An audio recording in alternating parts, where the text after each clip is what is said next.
Hey guys, this is Backlog Gaming here today with another discussion about possibly the Nintendo NX. We don't know for sure, but what I have seen that was released today, that was found by somebody on NeoGAF, is that Nintendo files a patent for on-diskless game system. So it has no disk drive. Now, the key thing to focus here is that one, people might take this the wrong way.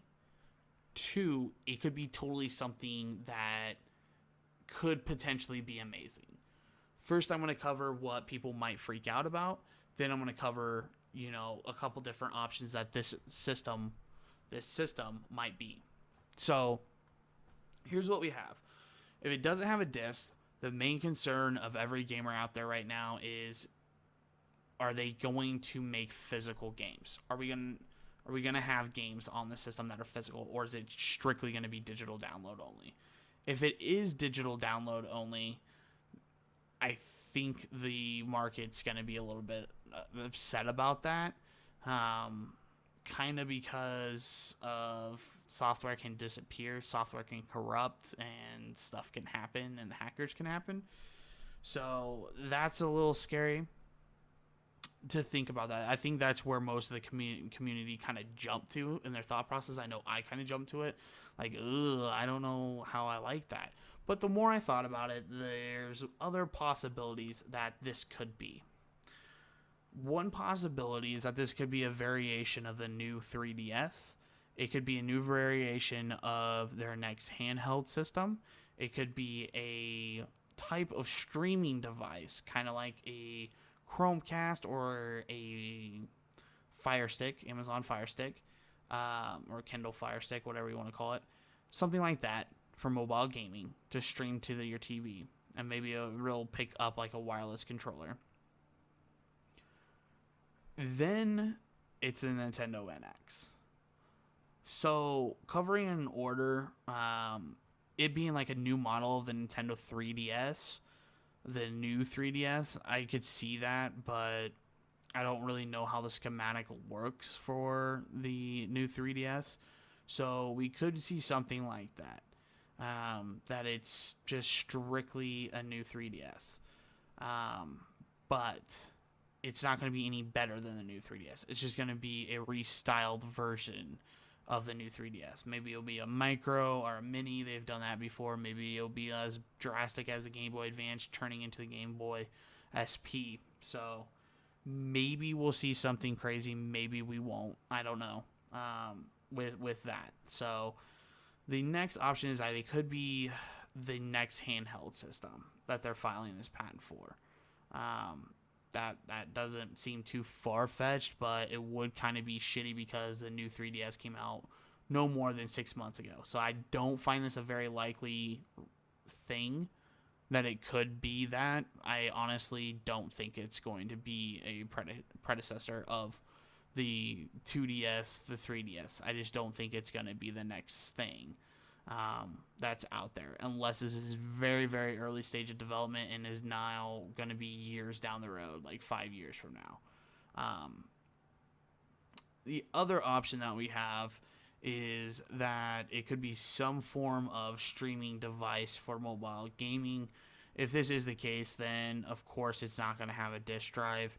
You'd essentially plug it into your HDMI slot on your TV.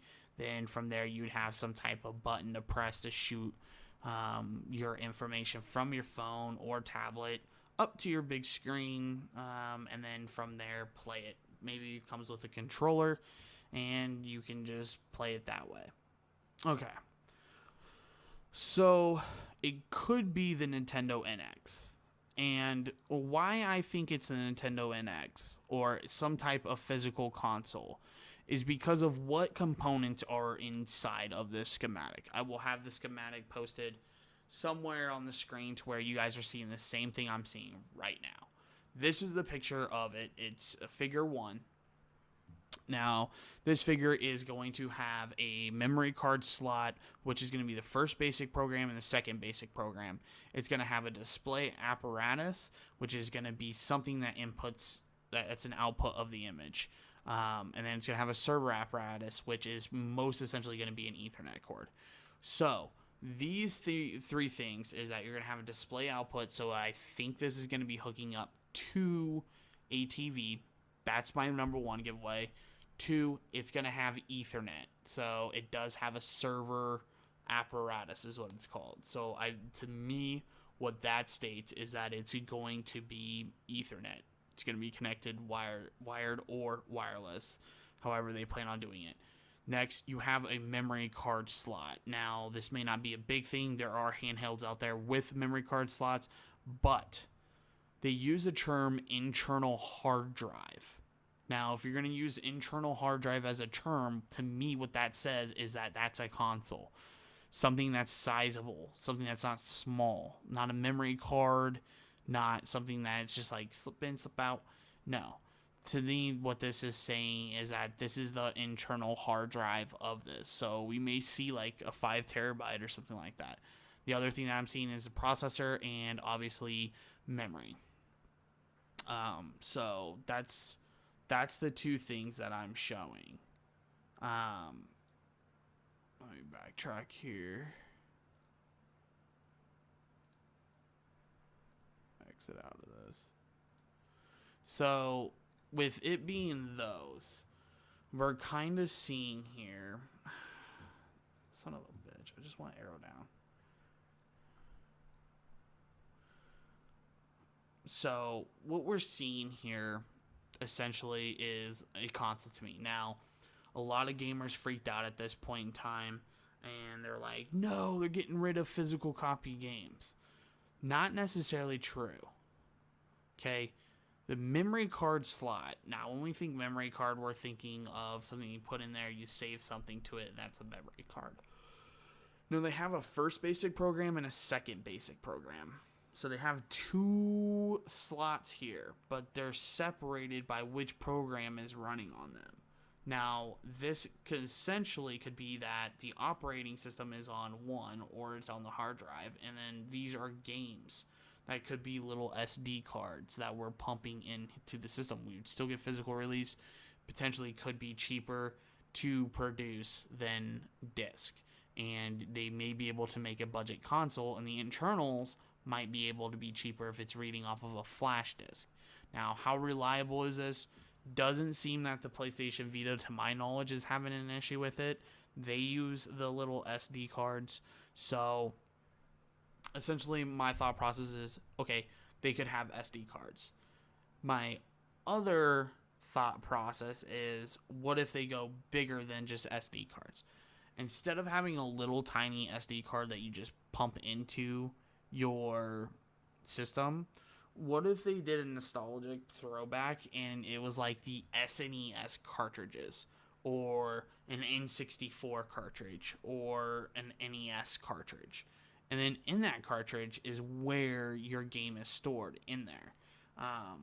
Exactly like it was before. Now with today's technology, something of that size, they would be able to put something very, very powerful on a cartridge that size.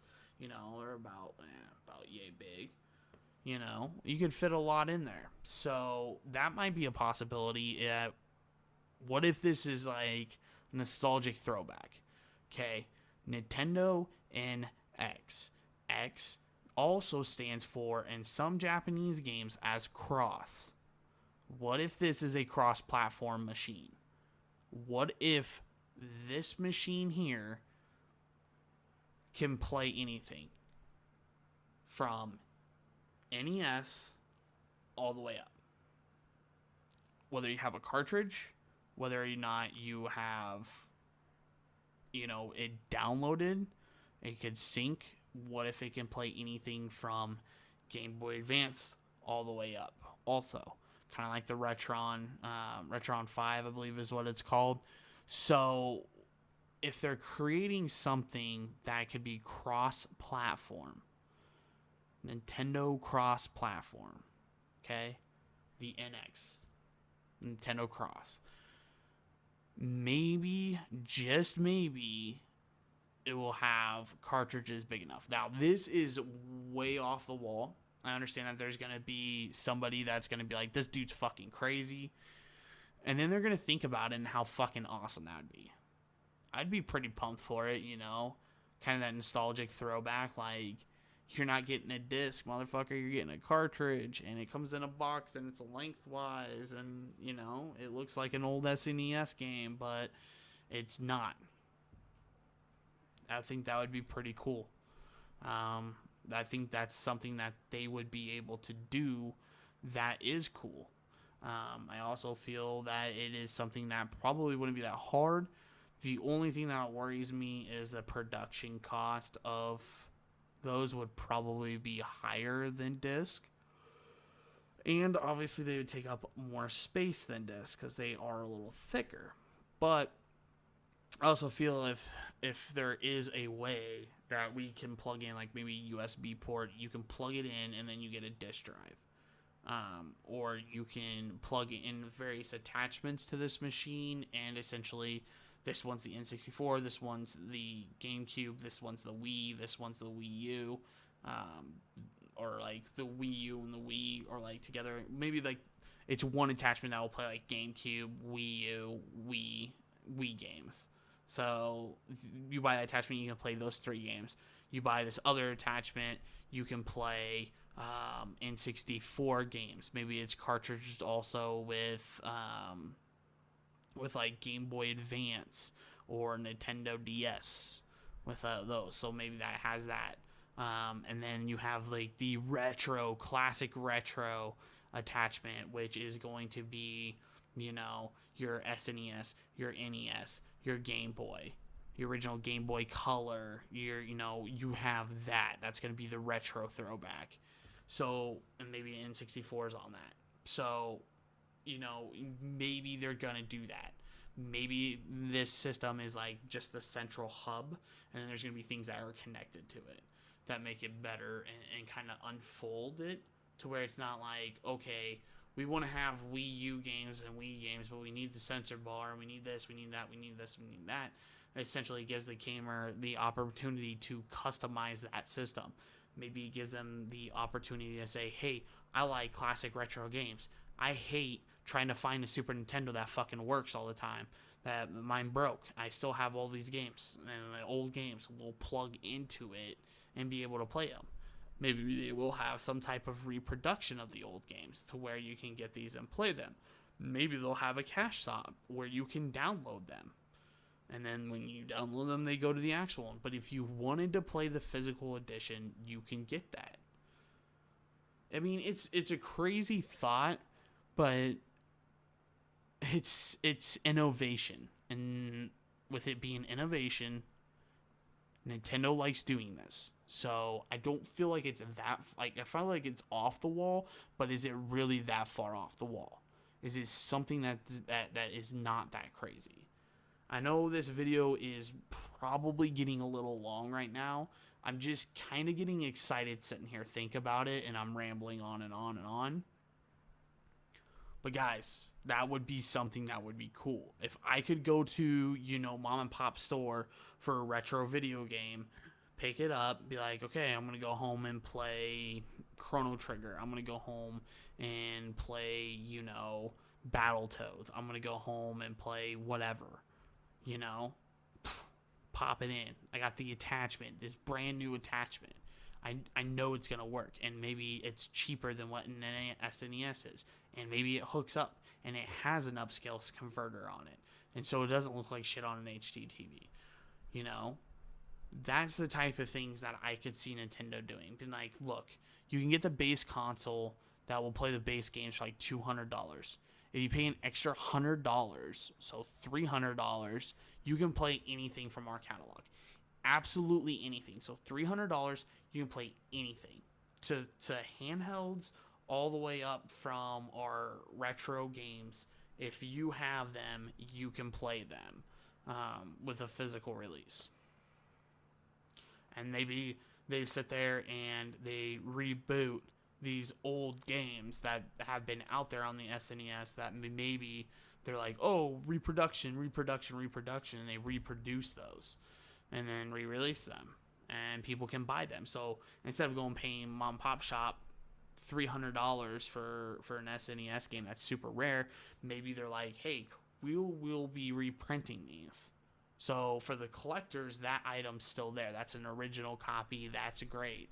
But for the people that are gaming now in this generation that want to experience old school Nintendo, you guys can get this game. Now, this game's only going to be like $15. Maybe they're budget games. Like $15, $15. That's where you'll get them. I'll buy a shit ton of them if that's the case. But hopefully, if that is the case, that Nintendo can keep this stock on the shelves if it is a big thing. Because with their amiibos, it's not. What? Oh, man. I'm not even going to go there. Some type of amiibo support with retro gaming. That I'm just getting way too much right now. So, honestly, guys, what are your thoughts? Is this the Nintendo NX? Is this their new handheld? Is this some type of mobile streaming device? Is it something that I didn't even mention? I don't even I'm not thinking about right now that you thought about. Comment down below. That's what it's used for. It's used to communicate with people and share your opinions. From there, feel free to give this video a thumbs up if you enjoyed it. Feel free to subscribe for more gaming content, and I'll see you guys next time.